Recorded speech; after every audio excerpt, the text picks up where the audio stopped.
On this episode of Date with Daniel, lifestyle expert and media personality Jessica Mulroney gets candid about being a wife, mother, and businesswoman, moments before she takes the stage to speak at Do Talk, a female empowerment panel hosted by Pandora Jewelry.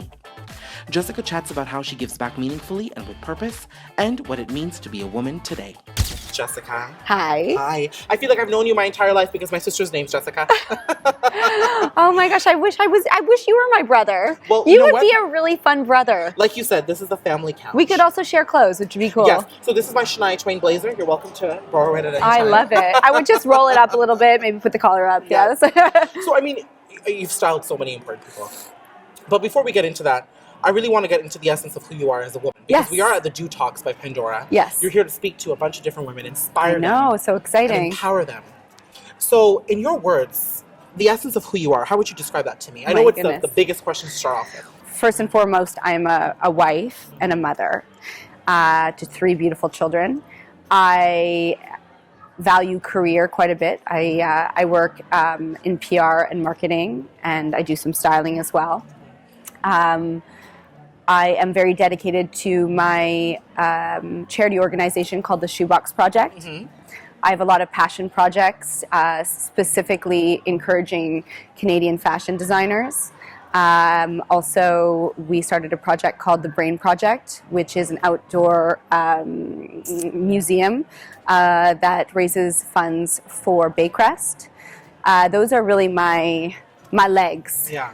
But all really, my nuclear is Ben and the kids. Yeah. But you described, aside from being such a beautiful wife and mother to your kids, you've described a lot of give back.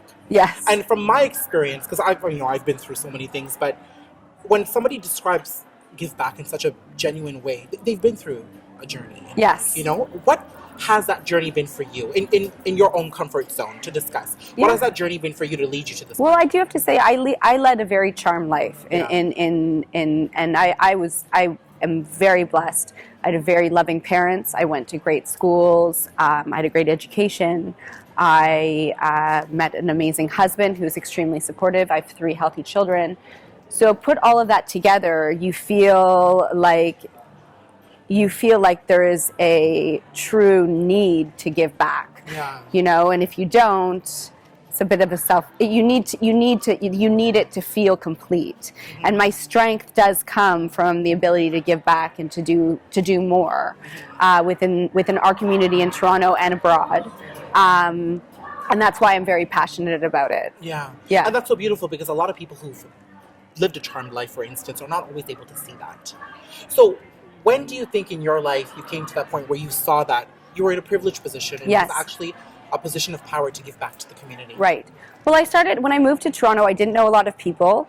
I didn't have a lot of family here. I had Ben, but I didn't have my family. I didn't have a job at the time because I was carrying twins, and that felt like enough. That was enough weight on me, no pun intended. You look incredible for carrying twins.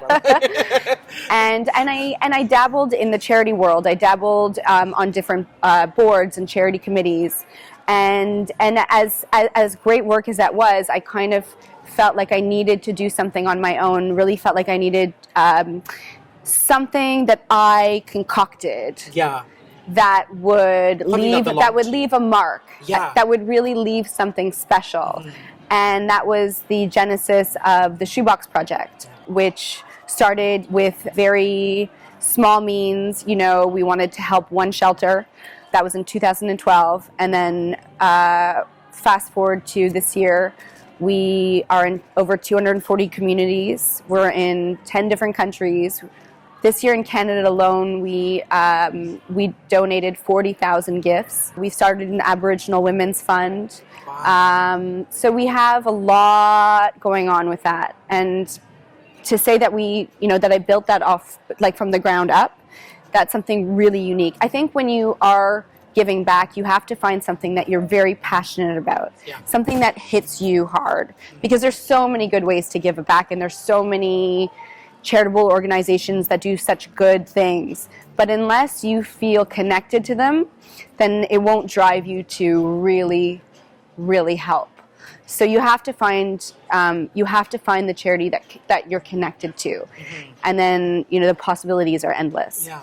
Now, how have you been shaped as a woman through the Shoebox Project? Because I know personally, it's been very satisfying for you because it's the one thing you can say you did on your own. Yes, exactly. But how have you been shaped as a woman and as a mother and as a daughter and as a friend through this project? Well, I think it's really grounded me. I think the privilege that I get to go to all these shelters and speak to a lot of these women, I think it only makes you stronger and feel how exceptionally lucky I am that, my children are healthy, my husband is healthy, my life, I get to do amazing work, I get to wake up in the morning and I have food and I have shelter. All of these things are things we take for granted unless we really get in and understand what's happening within our communities, because a lot of things are happening that we are so unaware of.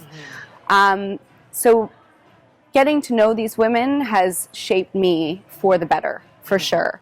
And hearing their stories, it only drives me to help more, to do more, to fundraise more, to take those extra 2 hours out of my day. There's not many hours, but that I can actually, and it drives me, it keeps me up at night. So that's really what my passion is. Yeah. So I mean, do more, speak less is really what I hear. Yes. Yeah. I kind of do both, though. I speak a lot, but I'm doing while I'm speaking. Just as much. But you talk about doing, and we're at Do Talks. Yes, for we're at Pandora, Do Talks. Inspiring women. Your kids are going to be part of the young generation that are growing up with a lot of things happening around them, social media. And, yeah, it's difficult. Women's rights are still rights that we're fighting for. Gay rights are still gay rights. Yes. We're still fighting for Aboriginal communities. We're still fighting for women and men of color. What's the ideal world that you would want them to grow up in, and what are you doing to help create that? Well, listen, I mean, that's the thing, is that we are trying to create a world where women are empowered and feel like they're empowered, and I think we've paved the way.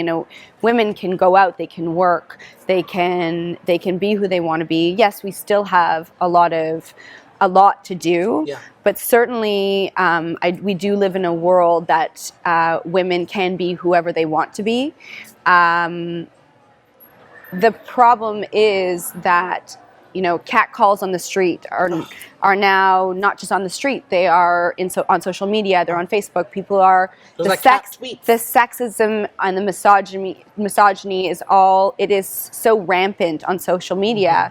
That is really where we have to take control, because that is now the new norm. And for these girls to live in a place where things are judged, every picture is judged, every outfit is judged, everything they do is judged in a different way now, and in such an instant way. That's a very different world. So I'm hoping to see a lot of changes in the way that we use social media, because that's a real big problem. Yeah. I mean, being a woman is such a challenge these days, especially with so many different factors. But there's something to be said about a support system too. Of course. And when I see the photos of you and your family, I know that there's so much genuine love and that there's a support system that's put in place. It's never just posed for the camera, There's so much genuine love. We have a loving family. Yeah. That is. And so talk to me about how that family supports you and continues to fuel your purpose. I think behind every strong man is a strong woman. It's the same thing. Behind every strong woman is a strong man. Yes. And my husband is one of the most incredible. He's supportive. He allows me to be me. He allows me to do what I want to do. He sets absolutely no expectations as to what my job is in the family world, at home. He's never told me this is what you need to do and this is what I need to do. We just do what we want to do and we make it work. And I think that's really important in a relationship in this day and age, is that there are no specific roles or gender roles at home, that we can do whatever we want and we meet and we figure it out. Yeah. And that's kind of how we live our life. And so far it's worked. Yeah. We mess up a lot and we fight. We mess up a lot, we fight, but it's good. We learn, and we are each other's supporters. We are, like, I'm his cheerleader, he's mine, and we are in it together, which is great. Of course. Yeah. And my last question to you is, what would you want to say to those young girls that are trying to make it in this world right now, with all that bullying, with all that misogyny, with all that sexism? What would I say? What would you say to them to kind of give them that glimmer of hope? I say you just find a goal, and you just go for it. Yeah. Ignore it. no matter who you are going to be judged, and you have to deal with judgment in a way that you just don't care. If you want to do something, you just do it. You go for it. Nothing can stand in your way. If you're passionate about something, you can make it happen. I love it. Yeah. I love it. Thank you so much.